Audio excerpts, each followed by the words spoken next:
What's up, everybody? This is Alex. I am your host here on the Swole Friends podcast with Swolverine. Here at Swolverine, endurance athlete and active lifestyle brand. And on the Swole Friends podcast, we like to bring you guests that are influencers, fitfluencers, individuals in the fitness community, business owners, and incredible athletes like the one that we have today, which is Kyrie. Kyrie, how are you this morning?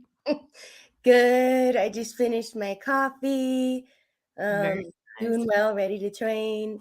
There we go. There we go.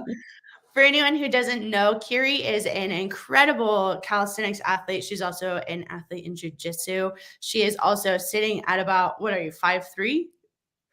No, 5'2", almost. Okay, almost 5'2". So we had Kyrie is an incredible powerhouse athlete. If you ever this sounds kind of funny, but getting a hug from Kyrie is the most strong hug ever. And you're just like, but you're such a tiny human. How is this possible? And she crushes It's amazing. But Kyrie, super excited to have you on the podcast today. Really excited too, us being really saturated in the CrossFit bodybuilding space.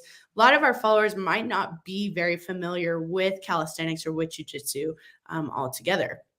And that's kind of that really unique spot of where you can come in and shed light on a different sport, shed light on, maybe some of the similarities or the differences that you find within your sport and how that's kind of made you into the athlete you are today. So without further ado, let's get into that a little bit. Tell me, what's on deck for training today? What does a typical day look like in your life? So today will be a regimented handstand program. This one I didn't make for myself. It's by my current handstand coach. He's like my 4th or 5th handstand coach.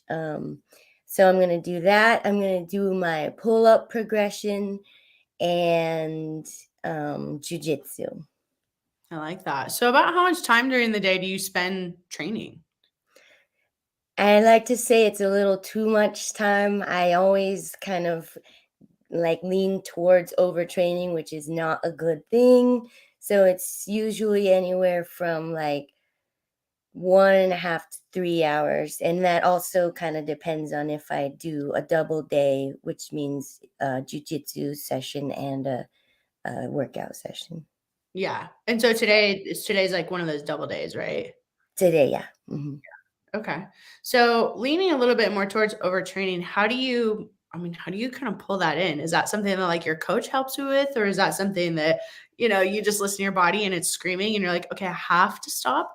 How do you know? Is that more of it? Yeah, I'll pretty much keep going with okay, so if I don't follow a very kind of more specific program, then I'll just keep going until my body starts to get completely broken down. But it's kind of tricky because I like that feeling. Mhm. Yeah, really pushing the needle and seeing what you're made of when you have not a lot more to give, right? Yeah. Mm-hmm. I'm like, yes, I'm so sore. I can't walk. My shoulder hurts, my abs, and I earned it. It's maybe a sickness, but maybe all athletes kind of deal with that in one way or another. Yeah. And that's kind of part of just being really passionate about what you do. And on top of it, for anyone who doesn't know, tell us a little bit more about calisthenics. What is calisthenics? What does it entail? And then we'll get into kind of why you love it. So there's a lot of different ways I could answer that. But calisthenics is basically using your own body weight in certain movement patterns to get stronger, get more endurance, get bigger, get smaller if you want to. But it's less, I want to say it's less resistance focused, but you can add resistance to it, and you should over time. So that's why it gets complicated. You got weighted calisthenics, you got statics, you have sets and reps, freestyle, so many different areas. Yeah. So complex question. Yeah, right. Well, and it's a complex sport, right? It's not as easy as, oh, pick up the weight and throw it down. And that's not to knock like any of our pick it up and throw it down. Oh, not at all. But that kind of each sport has its uniqueness about it, right? Yeah. And so I guess what's kind of a little bit of a difference between weighted and static? We'll start there. What are kind of some of the differences for some of us that might not understand that? So with weighted calisthenics, you're gonna get more into like the sets and reps. Like you'll see guys doing 100 kg dips, 200 kg dips, pull-ups, push-ups. It ends up being more basic. And Mhm. then statics is more skill based. So you've got the most coveted skills are like one arm handstand, planche. I like one arm back lever, there's front lever. Pretty much in every plane of motion, there's a static hold that you can work towards, and those are the coveted skills, but also the most frustrating to train for. Okay. And when you say frustrating, is it frustrating because of a strength aspect or an ability aspect or trying to breathe under that type of tension when your legs are going one way and your arms are going the other way? It's kind of like anything, the greater the reward, the harder it's gonna be to get there. You're gonna have setbacks. You you have to have like a huge level of patience to train for those skills, and the the progressions leading up to them aren't very impressive. So if you're so focused on the end result that you don't love the process, that's where it can get frustrating. Mhm. Yeah. So Have you found yourself in kind of like those frustrating times where, you don't feel like you're making progress fast enough, you're not meeting the expectations you set for yourself? Um, do you feel like those have held you back as an athlete, or do you feel like you've been able to work through those pretty well, like mentally? I'm able to work through those, but I am going through it right now with one arm handstand training. Mhm. Because yeah, the it's just like the movements are so fine, and the and if you're off mentally or physically or overtraining, then it's gonna take away from that. Um, so yeah, I'm dealing with that frustration with my handstand training right now. And people at the gym will see me training, they're like, "Oh, it's so great." And I'm like, "No, it's terrible. You don't even understand. It's the worst ever." Would you say you're pretty, I mean, I don't wanna say, like, hard on yourself, but do you feel like you are hard on yourself? Do you feel like you have high expectations? Do you feel like you set, you know, sometimes the bar too high, or is that really kinda kept in check with you? I do get I do have maybe unreasonably high expectations, but I'm also okay with that, and I'm also able to celebrate the small successes, and the even sometimes just consistency in training is something to be happy about, and I'm able to do that while maintaining high expectations. Yeah, I like that. And I saw this like kind of graph imagery, what is it? An infographic recently, and it's like what people think consistency is. And people think it's like 100%, right? And a lot of times it's not a consistency. Sometimes it's 87%, and then the next day it's 90, and then the next day it's like maybe 85, and the next day it's 95. And having that fluctuation and that grace for yourself within the process is important, but it's also being able to walk in the gym and kick your own ass, Yeah. right? And do you work with your coaches remotely or in person? The handstand actually, pretty much all my calisthenics, and handstand people are remote. So you're I like, sorry. oh, no, go ahead. I just finished a huge training block with, one of the strongest calisthenics athletes in the world, Vadim Olenek in Ukraine.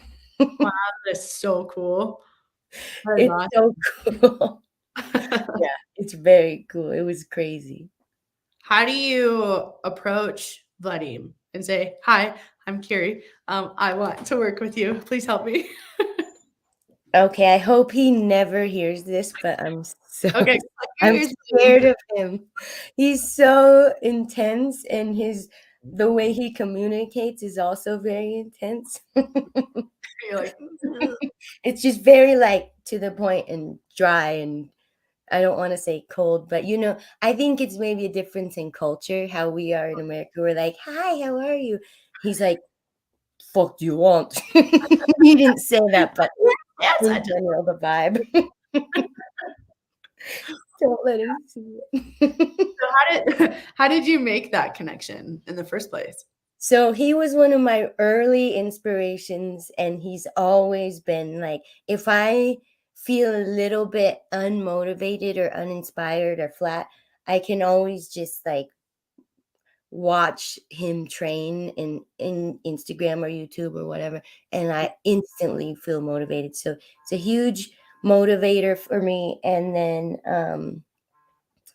I followed him on Instagram when I first started my page, and he later followed me back when I started, you know, doing cooler feats of strength. And then I was able to form a small connection there. And then once he started online coaching, I reached out as soon as I saw it. Mhm. And yeah. Is it so in like the calisthenics space, and we'll get into jujitsu a little bit later, but in the calisthenics space, is it hard to find coaches? Is it a pretty big community and you feel like really connected with it, or is it something that's more niche based and like the coaching resources or the videos are limited? What's that kind of like for you? It's it's actually really easy to find coaches and instructionals and tutorials and motivation, and the community is so supportive and amazing. Like, even if you do something kind of lame and share it, they're gonna be out there cheering for you. Like, they're really, really supportive. But the only thing I would say in regards to that is the coaching and the community is very limited here where we live, Mhm, and even across most of the US. It's mhm. okay in, LA and New York, there's pretty solid communities there, but, so that's why the online community is so important to me. Yeah, that's a really big deal, right? Because not only do you train by yourself, you Yeah, don't necessarily have a very strong calisthenics community. For anyone who doesn't know, both myself and Curie live in Reno, Nevada, and so we're actually buddies outside of this. But it's interesting because you kind of at times can feel like you're in a little island, like geographically. You know what I mean? And we have a lot of things like outdoors where we have Lake Tahoe and we have I don't know, biking, climbing, skiing, winter sports, things like that. But then you kind of look around, and I mean, I even see it in the CrossFit community, but with calisthenics and jujitsu, especially, like you're on your own a lot of times, and it's like, well, you have to seek out coaches outside of the community. You have to go to different places. I mean, do you find yourself going to places like LA or New York, or do you find yourself having to travel, whether that's for competitions or just like to train with other people? totally. I'm actually going to LA this Sunday down for a week. I'm gonna film some human flag stuff down there, go to Muscle Beach. That's gonna be the 3rd time I've been down this year. Um, and I like to go to the fit expos, see the calisthenics competitions. Yeah. But it's so much bigger in Europe and like just overseas. The community is crazy, and the events are so frequent, like almost every weekend, and they're so huge, and the skill Mhm. level is out of this world. So sometimes when there's stuff going on, I see all the stories and I'm so jealous. I'm like, now I just gotta go to the gym by myself with my headphones. So yeah, My corner. yeah. Live in my imagination a little bit. Well, and that's an interesting perspective as well. I mean, I think that we're privileged enough to be in the United States where a lot of things are at our fingertips, right? I mean, we are. It's not even I think. We are privileged. Like, but at the same time, we don't always have things that we don't have access to, you Mhm. know? And so do you feel like I mean, have you gone to Europe for those types of things? Do you feel like that's something you wanna do? Do you feel like if you haven't done that or you do want to do that, what do you feel like it's going to take to get to that level to find that confidence or find that ability, or could you go tomorrow? And So that is an interesting question for me, and you'll find out why. Um, I want to go so bad, and a lot of my sponsors are over there, and Gore Nation is over there, but I'm like deathly afraid of flying. So, oh and I'm especially afraid of flying over water. no. Mhm. Yeah, I mean, I think that's reasonable. It's It kind of is. scary to really think And about that's it. kind of what holds me back from just putting something together and doing it. Mhm, I mean, if something happened where there was an opportunity handed to me, I wouldn't say no. I'd figure out a way to overcome that fear. But mhm. yeah, that's why I haven't done it. It's interesting that you say that because we all have fears, right? Every athlete has fears, and limitations and things that get in our way. And a lot of times, we look at social media and we're like, oh, it's perfect person. They have all this shit handed to them. And it's like, no, you know what I mean? First of all, you work your ass off for it. I mean, calisthenics, nobody's going to do that for you. And, Exactly. aside from like playing on monkey bars when we're kids, calisthenics aren't really a thing, right? That's really like self taught. And so, fear-based limitations play a lot into our potential, right? Yeah. And I think it's unique that you say, like, if that opportunity was handed to you or presented to you, you would do it. But for now, it's kind of like, how can you get the most juice for the squeeze, like here in the States, right? Yeah. And that involves going to LA and that involves going to these other places. So, which I assume you drive to LA, right? I drive to LA all the time. Isn't it crazy? And it's like 8 hours, 9 hours. It's a fair. Yes. I have my system I follow, but I Yeah. totally do that, and Well, and you work with it and you make it happen. You find a way, right? And that's awesome. There's absolutely nothing wrong with that. It's good. Yeah. Um, I like it. So where do you feel like let's kinda go into fear-based limitations a little bit. I'm actually pretty curious. Ah, So you I love mentioned flagpoles, right? Like human flagpoles. For someone who's listening or someone who's never seen that, what is a human flagpole? Okay, so a human flag in my programming, I call it a side lever. Okay. So a back lever is when you're in a prone position, face down, hanging off of a bar. So Okay. you're horizontal, hanging off a bar. A front lever, supine position, you're facing up, hanging off of a bar. A side lever or human flag is when you're sideways, hanging off of a bar. Got Okay, so that's where we start getting the different planes, right? Yeah. So, to me, in my mind, or maybe to a lot of our listeners, hanging sideways or upside down on something is a fear-based limitation. Yeah, totally. And it can be scary. And so how do you deal with fear? How do you deal with, kind of this your mind versus your body? Your body is very capable, but how do you train your mind? And does that come from a lot of those progressions that you're talking about that you're working through? Or Yeah. is it really just being in that position and breathing through it and not letting your mind get the best of you? Or is Um, it for some reason, I'm able to like completely disregard my fear of heights when I'm doing that. And when I say for some reason, it's probably because of training the progression so much that I have absolutely no doubt that I can at least stay connected to the bar, even if I can't, hit a certain hold that I'm looking for. I'm not going to fall off. Like I trust my grip, my shoulders, my core. Mhm. So, yeah, probably from training the progressions.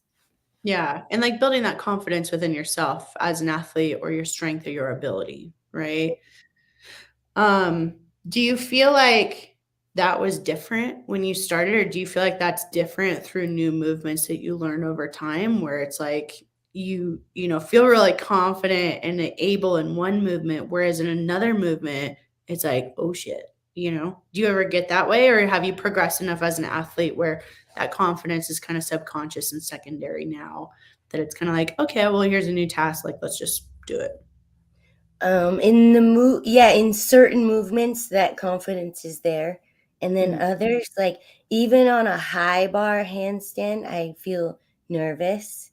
Like I posted a video like 30 minutes ago doing a handstand maybe 3 feet off the ground, and that height makes me nervous because I haven't been actually training handstands as long as human flags. And then like backflip, I was training that for a while, and I never felt the confidence to do it without a spotter. So it's kind of depends on the skill. Yeah, that makes sense. And if you guys don't follow Kyrie, her handle is MISSKYRIEE. So a double E on there. You guys want to follow her. And also congratulations. Kyrie also just got over the 100,000 mark. So that's a pretty big deal, right? How does that feel? You're sitting at like 103 right now. That's a lot of people. Honestly, it was kind of weird. Yeah, I Like, mean, I you know, I never set goals like that. Like I don't really think about my following, or I don't have how do I say this? Like when I first started the account, my intention was to kind of share the art of movement that I was into and connect with the community because I was lacking there. And then the followers, when it started increasing more and more, it actually gave me a little bit of anxiety to post, because it's like there's so many people that are seeing it, and each person, like I don't see these as just numbers, like these are human beings. So I'm like, it just gets it makes me feel a little bit fragmented, like, thinking about what's this person thinking? What's that person thinking? I have jiu-jitsu followers, calisthenics. So I try not to have fangirls. I'm just kidding. Yeah, just different things. And worst is like people that know me in real life, because it's almost like a separate identity, my workout page, it's strictly workout. And then, it's just, I try not to think about how something may be received or how people may be perceiving it, because it can just be too weird sometimes. And it's a lot of pressure to put on yourself. I think social media kind of has like this, I don't know, way of, we can portray what we want on there, and like you're an incredible athlete, and that's what the online community knows you for. And being able to maintain that brand consistency and that personal brand, right? A lot of people kind of don't recognize the amount of work it takes to really create that personal brand and that image and have that consistency, right? And I think you've done a really nice job with that. And the nice part is that people who do know you in your real life and do also see you on social media, you're still the same inspiring, wonderful person. You know what I mean? Kudos there. And I will say that you do a really nice job with that, because people look at you in real life and on Instagram and say, like, how do I be like her? You know what I mean? How do I do it with a smile? How do I be disciplined? And how do I, really push myself to the max without, in a safe way? You know what I mean? Like, to me, in a way, calisthenics is considered like an extreme sport. I think it is, just because it is absolutely intense. You might disagree, but you know what I mean? Like, it's a lot. So it's really neat to see. As far as, what you do like to share on there, do you feel like the movements are kind of the highlights, or do you feel like they're part of like the progression towards those movements? I mean, I don't know enough to look at it and say like, oh yeah, this hold on the parallettes is part of this and she's working towards that. Like, do you think that it's more so kind of top level, or do you tell me more about that? I would say it's both, because I post the highlights of the progressions that I'm on. And I'm very aware that I'm not the best, I'm not the strongest. There's so many levels. So it's my progression. I don't really choose to share the progressions that I've used to get to that point. I'm trying to a little bit now, mainly because of time constraints. Mhm. Like, Well, you creating know, content takes a ton of yeah, time. creating the content, filming, posting, responding, it takes time. Mhm. So, yeah, so I share the highlights of my progressions. Yeah, and I like that you say that that's where you're at, Yeah. right? And it's easy to kind of compare your level 1 to someone's level 10, but it's also Mhm. nice to see, like, that's possible. You know what I mean? And especially you mentioned something earlier. You say you see guys doing, and you're not a guy, right? So, I do love that you picked up on that.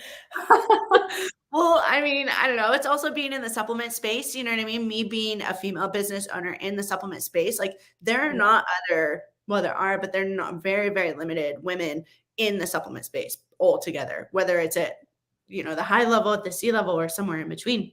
You as an athlete, you're you also very unique because when I think of women in the calisthenics space, I think there's a limited representation. Do you?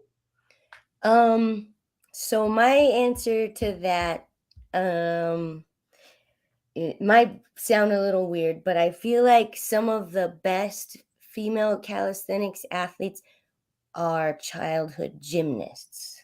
Okay. Oh, that's a good point. Yeah. That's very similar in CrossFit too, right? Uh, Yeah, it is. mhm. Totally. And Yeah. I would never want to take anything away from them, Mm. you know, but I like I'm more inspired and drawn to that raw style that of people that just came up from the streets that didn't get driven to gymnastics class when they were 9, 10, 11 years old, you know. Like Mhm. I like the people who had to claw their way up. And that's why I like a lot of like, Ukrainian dudes just training in the middle of in the middle of nowhere where there's some random bar. That's the kind of stuff that I relate to a little bit more. So Mhm. that's why I say guys when I Yeah. say that, Yeah. because So that's there's more what. like who you look up to or who you maybe relate to more, right? Mhm. Yeah. So yeah, I mean, I think that's a pretty interesting point. Can we talk a little bit more about, I guess, kind of your story growing up or how if you can't relate to like the gymnastics and then, driving and practice, what does your story kind of look like and where did you, maybe as a little kid or somewhere along your way find out, you are a talented athlete or that you do have that ability or was that something you developed as an adult? So, let's see, where do I start with that? I had a very weird childhood. I was in different foster homes and you know, I didn't really have my own parents around. It was just kind of crazy. And in one of those foster homes, I watched them take the adopted child to gymnastics. Mhm. I just loved it. I wanted to do it so bad. So I would do like on the playground in elementary school, I was on the bars the whole time, just put your knee on and spin around and flip and do rollovers, and then I would do cartwheels. I got up to a round off, but anything after that, I kind of felt like you need to be taught how to do it. So I always had that yearning, and Mhm. then no opportunity. And then I started the first sport I ever did was actually wrestling and running. I mean, running cross country, but wrestling, yeah. Yeah. That's So awesome. How old were you when you started that? the first wrestling practice I went to, I was in middle school, and I went for a little while, but it wasn't popular then for girls to wrestle like it is now. Mhm. Obviously, I'm not in middle school anymore. Um, No. so I ended up getting my insecurity got the best of me. I didn't have like, that confidence to not care about people laughing at me for going to wrestling. So I stopped. I always had my brothers to wrestle with, but I ended up getting back on the team in high school on the men's team. Okay, cool. And I mean, it does probably take a pretty high level of I know it takes a high level of confidence to show up in the gym with all the boys, right? Like whether it's middle school or high school. But you do kind of speak to something where, people's judgments, people's opinions, what people say to you, and being able to stand in that. How do you feel like that changed from middle school to high school, on the wrestling mat? So life had beaten me up so bad, I had nothing else to lose. All Mhm. I had was like my soul and my desire and the desire to be who I wanted to be and do what I wanted to do. And I was like, you know what? I just don't even care anymore what people say. I'm going to do what I need to do to get by and feel strong and become who I want to be. So I got to a point where I just didn't care Yeah. anymore. I genuinely didn't care. Mhm. Do you feel So like bullying was part of, like, your story, or do you feel like whether that was at school or, like, in foster situations, or do you feel like, it just more so was kinda like other events that happened? Yeah, there was never any like bullying really, no. It was just like you know how I said I didn't have the family connection. I think I valued my friends so much, like they were kind of like stand-in families feeling. Mhm, So I maybe overvalued the way those people may have perceived me at the time. mhm. I didn't wanna do anything too weird or too outside the box and get ostracized because then I'd just not have that. But it Yeah. was irrational fears. Well, I mean, and at the same time too, I think that there's this cultivated thought that, like, our family is always gonna be there and, like, they don't really have a choice, right? But then, Right, like, kinda as we develop this category of mental health and therapy and normalizing normalizing a lot of things and right, nowadays, we kinda realize that that's not necessarily true, right, right? And that, toxic people are toxic people, whether it's your family or your friends or people who you thought would always be there or have to be there because they're your blood. Then when you're kind of in a situation where you're not around your blood, you don't have that loyalty, you don't have like that connection, it makes sense to be able to sink your teeth into the people around you and to yeah, trust in that. But then there's times where, and it seems like maybe you've experienced this too, where all of a sudden those people aren't there either. And you yeah, have to rely on yourself and you have to dig into yourself. And sometimes we're not ready to look inward, right, right? And when you're in middle school, when you're in high school, I mean, you're like what, 12, 13, 14. Like the concept of looking inward is like, I'm saying that as a 30-year-old adult. I don't want to right, always do that myself right. now, Exactly. It's let alone did I want to do that when I was that age. Like, fuck no, I'm out. I'm sorry. Yeah, exactly. Go like, in your sense, I'm gonna go on the wrestling mat. Yeah. It gets isolating, right? And It it gets to a point where you have to develop that within yourself, and it sounds like that's kinda where you got yourself with wrestling, Yeah. right? So what was it like to go back to the mat, in high school, kinda with this newfound attitude, like, "I don't give a fuck. I don't give a fuck what's gonna people are gonna say, what they're gonna do. I don't need you. I need myself, and I'm here for myself." Yeah. It felt really good. It felt really intense. I had a lot to prove. Um, and it really pushed me to just tap into a level of intensity that I hadn't had to do yet. Like you literally have to fight for your position on the team because there's first not I'm saying first string, second string like it's football, but there's a line of people for each weight class. So I Mhm. I had to fight dudes for my position. Meanwhile, the coach actually hated the idea of girls wrestling. He had just had a baby girl, so he was pretty hard on me, and I just got so hard mentally. Like I nothing will stop me. I had to win every push-up competition. I had to win every race. Like I had to be like I had to show up to every practice. I showed up to school every day at 5 a.m. and ran up and down the mountain. And that's before, and before even practice. So I just always wanted to be the best I could possibly be. So Yeah. that's kind of how it affected me. Well, and realizing that that's on your shoulders. You Mhm. can have a coach, you can have a team, you can have anything, but if you don't show up and put in the work, nobody's going to do it for you, Yeah. right? Right. Oh, yeah. Um, Totally. so did you find at times though, and this might play into overtraining now as an adult, right? Maybe a Yeah. little bit. But do you feel like that kind of attitude kicked you in the ass sometimes? Like, do you feel like it kind of went the opposite direction where instead of making you the best, it did something else? Yeah, I ended up getting injured. I Okay. tore my ACL and meniscus. And how old were you when that happened?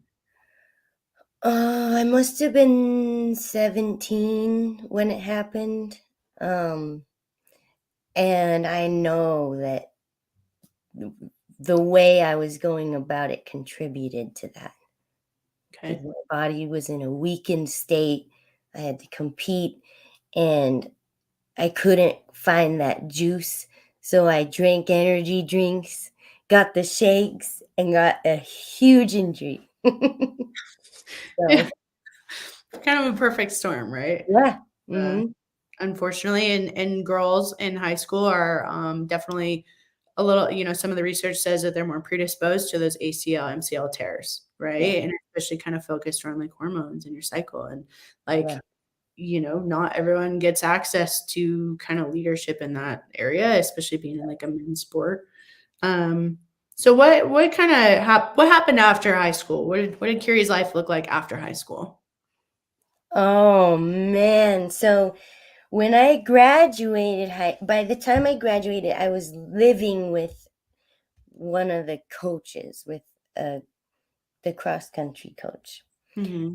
And that was, a result of all the, living everywhere. Yeah.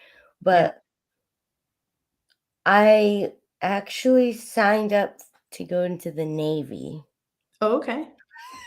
This Oh, is crazy. baby I, brat. No, I'm just Not kidding. a lot of people know this story.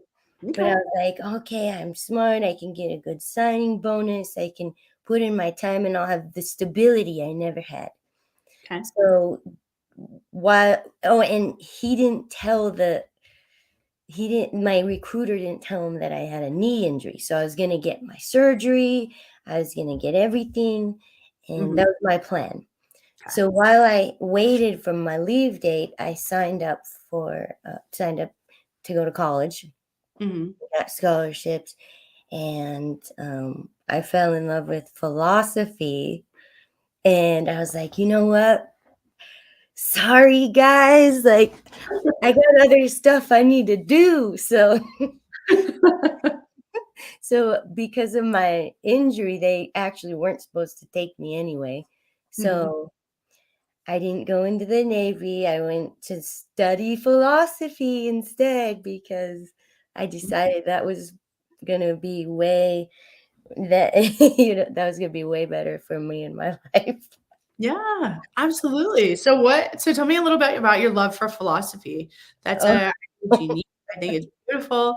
You're giggling. Why are you giggling? because it's so random, and people told me, they're like, "Okay, study philosophy, but get a chemistry degree, get biology, like do something where you can make a living for yourself." But, I just didn't listen. I was like, "No, no, that stuff, you know, academia is so much better. I'm going to be rich in my mind and not, who cares about money, you Yeah. know?" So I don't know. I think for me, like, I just felt so I was having maybe kind of an existentialist crisis for myself. Like, what's the meaning of all this shit show, this life? Everyone thinks that this is important, that's important, and it's actually incredibly meaningless. They're all going to die soon. And I was just like very dark, but in a very dark place. So, Yeah. philosophy kind of helped me think my way out of it. Well, and I think it makes sense, and it kind of goes back to, middle school Curie who, was feeling those judgments and who was feeling, those different things. And that kept you from doing the things that you like to do. It kept you from wrestling. It kept you from, I assume other things as well. Yeah. And then it kind of gets to a point where it's like, you know, double birds to everyone. I'm gonna do my life. I'm gonna live my way. Right. And and it sounds like that's kind of where you went with it. And I know, like myself and my own college experience, like people are like, well, you should do this, you should do that, and this is the way I think you should live your life. And a lot of people follow that, Mhm. myself, at times included, like too much of the sheep. Yeah. Um, but then there's also those times where you have to be like, well, what the hell is going to make me happy? You know what I mean? Like, so tell me a little bit more about your journey with philosophy. You said that you got your scholarships. You said you got scholarships? Is that? Yeah, I put myself through college. I found those ways to pay for it.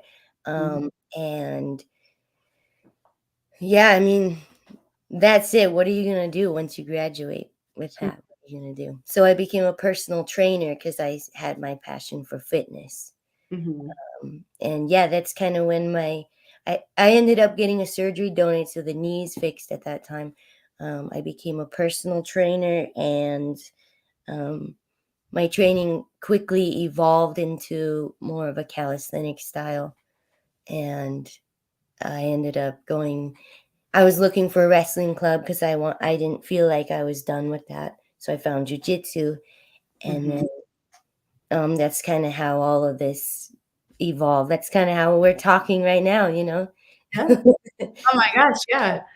And that's kind of the beauty of it, right? Is fitness brings together kind of like this like-minded community, right? Where we can do like all kinds of different things, but there's like this drive and desire and setting the bar and pushing the needle and just kind of this common ground. You know what I mean? That life can feel you can feel so distant from people and you can feel so distant. It's from those connections you had as like a kid or as a young adult where social settings, it was easier to make friends. It was easier to like meet people. We didn't have so many judgments, or we did have judgments, but that's not here nor there. But you know what I mean? Like I think as an adult, being able to drop into jujitsu and go to the gym and train, it provides us with this safe space as adults that, maybe the people who came before us didn't, Right. right? And with jujitsu, where have you been with that? Where are you going with that? What do you want to do with that? So jujitsu, I've been training, let me think, over 9 years now. Mhm. And I'm a brown belt, and I'm very passionate about it. I can't picture my life without it. Um, Mhm. I'm I'm really happy with where I'm at training, and I want to get back into competing, but there's some fears there. Like, Our common theme here, fear-based limitations, right? yeah, I do have some fear-based limitations of getting back into competition, which don't worry, I'll do it. I'm just gonna jump in, feet first when the time comes. Mhm. I'll Yeah. let you know when I do. I'll come cheer you on. Yeah. So right now I'm just I'll be focusing. around on the mat. Yeah. I'll be the dummy who gets her ass kicked on Tuesday by someone who's like 6 inches shorter than I am. Yeah, so Yeah. I wanna compete again, but not yet. Maybe I'll once I start focusing a little bit less on the calisthenics and a little more on jujitsu, I'll do that. Yeah. Yeah, for I sure. don't know, it's all like this at that point. It's like, do it or don't. Oh, I mean, well, that's kind of you're technically like a dual sport athlete. Yeah, I mean, yeah. like, we have some of those. We work with a couple of athletes. Like, I'm actually talking to Chelsea this afternoon or later on in the morning. Then, she is a very good Olympic weightlifter, but she's also a very good CrossFitter. So, in your sense, it's like you're a very good calisthenics athlete, but you're also a very good Jiu Jitsu athlete. And there's going to be give and take between those two. And so, Yeah. it's like, you know, how do you balance that, first of all? How do you feel like you've ever or want to ever give like 100% of yourself to one and not the other? Or is it kind of like a give and a take between the two? And how do you prioritize that as an athlete, I guess, kind of mentally and physically? It's pretty hard to balance both. And I've considered like if I were to just quit one for a while, which would it be? I could never imagine doing it. I'm Yeah, like, ah, well, I just can't do that. So, um, mostly like structuring my routine. So, and it varies. Like during maybe a 3 month period, I'll be training jujitsu 5 days a week and calisthenics 3 days, and then I'll feel kind of maybe stagnant with one or the other, and kind of switch it up. But it's always fluctuating, but they're both always there. Um, but it is hard to balance, mostly because I get greedy for, performance-based goals and things. And yeah, it's hard to be satisfied with the limitations you have by training both so intensely. totally. How do you feel like your education in philosophy plays into your mentality as an athlete? Are there like any people live by credos or have their life mottos or have, certain approaches. They meditate, they, do breath work. What do you do in your day to day that maybe stems from your philosophy education or just kind of life experience in general? Um, let's see. Well, definitely. I don't know if I think any like philosophical things about my training. I mean, I could, but I'd be just pulling stuff out of my ass, just saying something. But I would say that life experience lends itself to it contributes to my consistency and intensity of training. For one thing, training helps me to not avoid, but deal with anxiety, which Mhm. I do struggle with anxiety. I remember I came into Swolverine a couple months ago, and I was Yeah. like, "Guys, I can't do it anymore. Give me the ashwagandha. Hurry. I'm falling apart." So, And for anyone who could look at Carrie, like you would never assume Carrie falls apart, right? But we all do. no, It was no. normal. I mean, it's true, and anxiety is a really big deal. I mean, how aside from ashwagandha, right? Which whatever, but that's great. It helps with your natural stress response as an anxiolytic. How else do you deal with your anxiety in your day to day life? Mm. Training keeps me on an even keel. Yeah, Training all the way. Like, there's no better cure or prevention for an anxiety than consistent training. yeah, and that movement, right, and putting Yeah, yourself in uncomfortable situations, yeah, breathing through it, yeah, monitoring stress, things like that. totally. Yeah. Do you feel like I guess kind of playing on that, has there been times where you haven't been able to use that as a tool for your anxiety, and has it made things harder? Or is, fitness just really been like that constant, consistent, if your shoulder's hurting, you work through it, you show up, you do it. Um, Like like like I have a cast on, I'm like, "I have to be here. If I'm not, something bad." you're, crawling in the gym, like, "I have to do it."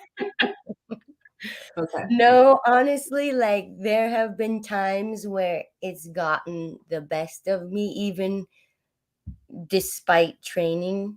Mhm. Um, and what that looks like is It's hard to say because you can't see it. You can't see it on the outside, like, but I struggle with thoughts, like fears and fear, mostly like maybe fears of death and um it's been a few years since I've like totally fallen apart, but like I'll just I feel like it's in the past it's been able to consume my life. Like I don't know if you've ever had a panic attack. It's been a long time, but Yeah. like you're dying when you have a panic attack. You can't breathe and you're gonna die. Yeah. Yeah, and it's just like it's devastating in the moment because you're so out of control, right? And a lot of anxiety comes from this idea of having control or controlling what happens in the future. Yeah. It's not really like right. I think we associate depression a lot with the past, whereas Right. like anxiety is a lot of the future, and a Yeah. lot of what happens in our past shapes what we think is going to happen in the future or not. And like, Exactly. right, and like whenever Yes. that fear comes in, Yeah, so for me, the past tells me you're gonna die a horrible, hideous death. yeah. Your loved ones are gonna die a terrible death. You have a disease right now, probably. Everyone hates you. Like like it just so anyway, I don't know how much you wanted to talk about that, but it is something that I struggle with and Yeah. training does um help me with that Well, and the and big thing nutrition and stuff. yeah, I didn't mean to interrupt you, but Yeah, it's like sorry. the big thing is why we talk about these things is because it's not just fitness, right? We have this common ground with one another, and we all experience a lot of the same emotions and a lot of the same feelings, I guess, but because of different reasons, right? And they manifest themselves differently. My anxiety and my stress, I don't eat, I don't drink water, I show up to train, I overtrain, I work, sink myself into work too much, right? So those are like my coping mechanisms, which are not entirely healthy. I know that, working on it, everyone. But you know, whereas like Yeah, you, it's kind of maybe it's like avoiding those thoughts, sinking into training, maybe a little bit of overtraining, maybe it's a little bit of like a very busy schedule, right? yeah, And I really appreciate that you're not afraid to talk about the tough shit, and that it's okay to say like I do think about death, and I do think about these terrifying thoughts, and I do think about these things because a lot of times in our society it's taboo to talk about those things, and people are like, oh well, you're just like this dark human and you're not the right. light. I don't want to be around that. And it's like, okay, well, Right. They do that. I have thought that shit too. Stop fucking acting like you don't. Yeah, Like, exactly. you're only making it worse for Yeah, myself and for you, right? And yes. that's like, that's where we talk about anxiety, and anxiety is like a really common thing, Yeah, right? And so it's yeah, like when you get into those positions, and I guess this is kind of going to be a tougher question, but it's like when you get into those mindsets, you said you haven't gone like super far with it in a while, but when you do, and when training isn't there, what do you advise, or what has worked for you, or what would you advise to someone else who also takes that same approach to it? And how do you work with it, and how do you use it to make you better rather than going inward super far? right. So for me, something I like to do, and some people go the opposite direction, but I like to talk to people and have social interaction. That kind of pulls me out of my head. Mhm. Um, Another thing I like to do when I'm feeling anxious is this is kind of silly, but like organizing little things Mhm. like say I'll fold all the socks in my sock drawer, fold all the underwear, you Yeah. know, cleaning, just little things like that. But honestly, the biggest thing for me is relationships with other people and opening up and talking and asking questions and being social. That's the biggest thing for me. Yeah. And I think, that's one of the bigger reasons why people have started to really catch on to you and like your social media, right? Is like, Kiri, you're not just an athlete. You're not just a talented athlete. You're not just a very eloquent athlete, right? Like, I think those are words that when I look at your page, I think, but you do look at people as people, right? And if you had 103,000 followers in a room, you know that that's 103,000 people. And this kind of idea that you have the ability to impact just one person with social media, just one. You know what I mean? And sometimes that might be yourself, and sometimes that might be another person. And if you're able to do more than that, you will, right?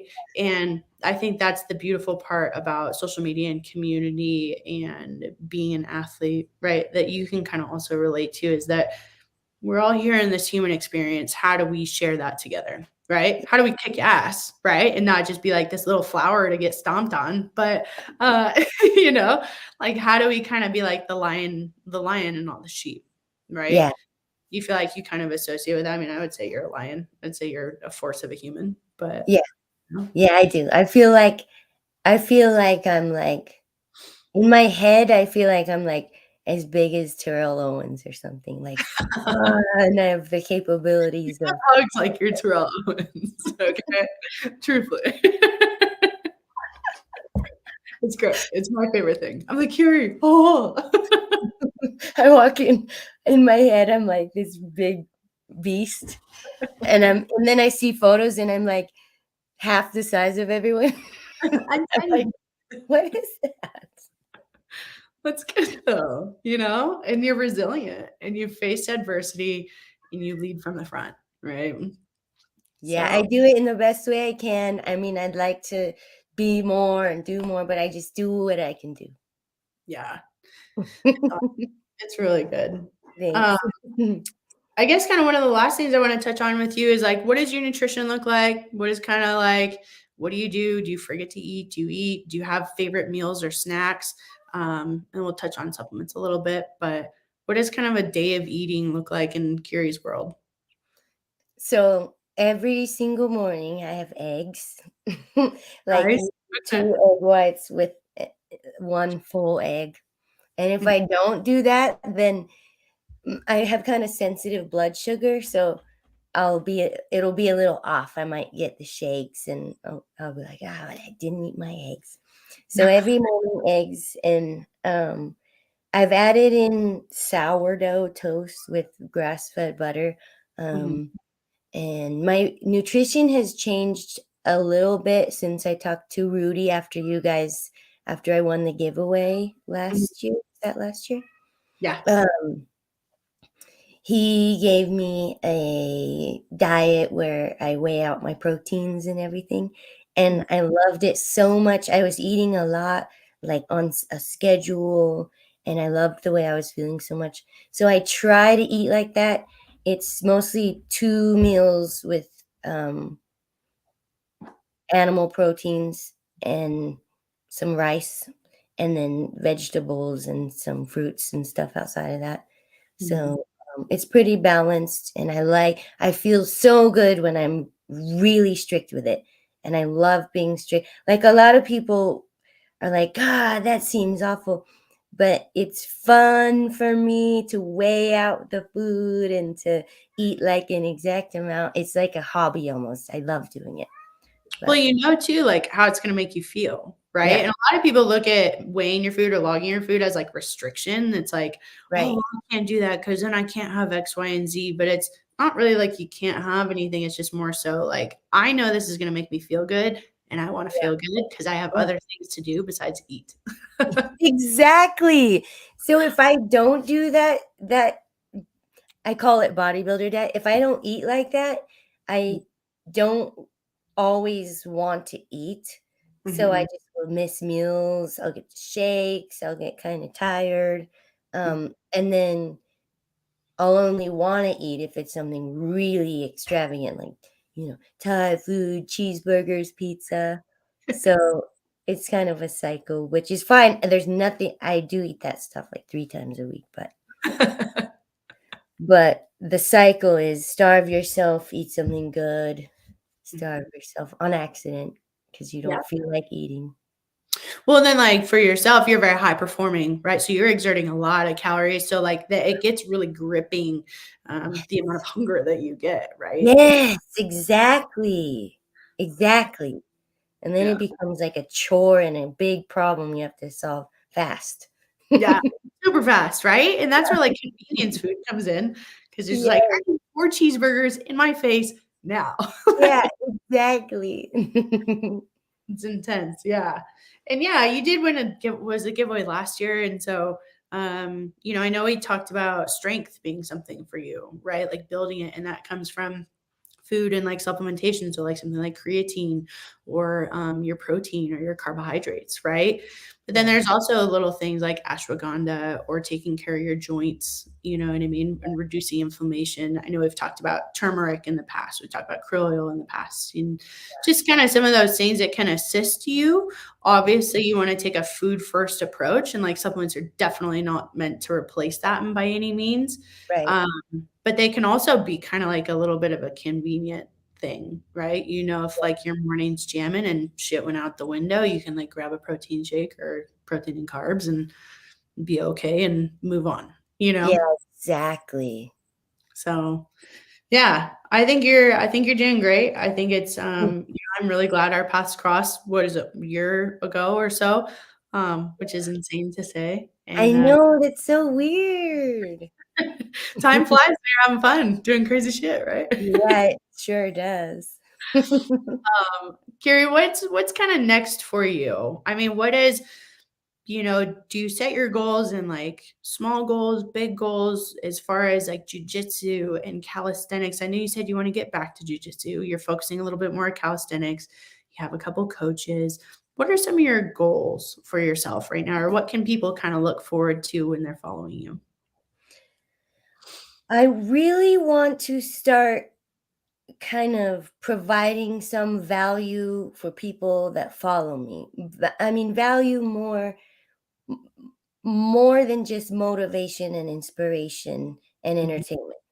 Because right now, that's what I kind of offer, like, here's the best I've got, the best I've got. Hope you enjoy, hope you feel motivated. But I Yeah. want to maybe create some programs that I can offer to people to help them get to maybe start calisthenics or get to some goals that they have. Um, so I want to kind of get more into that space. Yeah, I love that. That would be really cool, right? Because I mean, you're very talented and you know what you're doing, right? To be able to share that knowledge and having the platform, whether that's, trainings or classes or things like that, definitely could be really cool.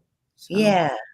Yes. So I like it. Are you going to be? So I know you said you're going to LA, shooting some stuff down there. Calisthenics competitions, anything coming up that way? no, I don't desire to compete in calisthenics competitions.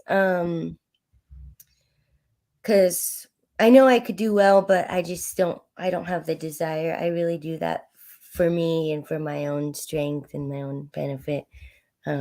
If I compete in anything, it's going to be jujitsu. I've talked with some friends about doing world championships this year in Anaheim, um, which I'm dealing with a bit of a hip flexor injury. So if I can get past that in the next 3 to 4 weeks, um, then I'm gonna try and do it. Yo, come get some turmeric, come get some krill oil. Let's get you set up. Yeah, let's get me set up and fix that injury. Yeah. Well, Carrie, it is awesome to chat with you. Thank you so much for coming on the podcast, the Swole Friends podcast here. For everyone out there, again, please, please go follow Carrie. She's an incredible woman. You're going to be inspired whether you have any desire to do anything upside down or not. Her handle is MISSKYRIEE. So Miss Curie. Thank you again. For everyone out there, subscribe to our YouTube channel here for Swole Friends and Swolverine. We go live with incredible athletes just like Curie every week. I do.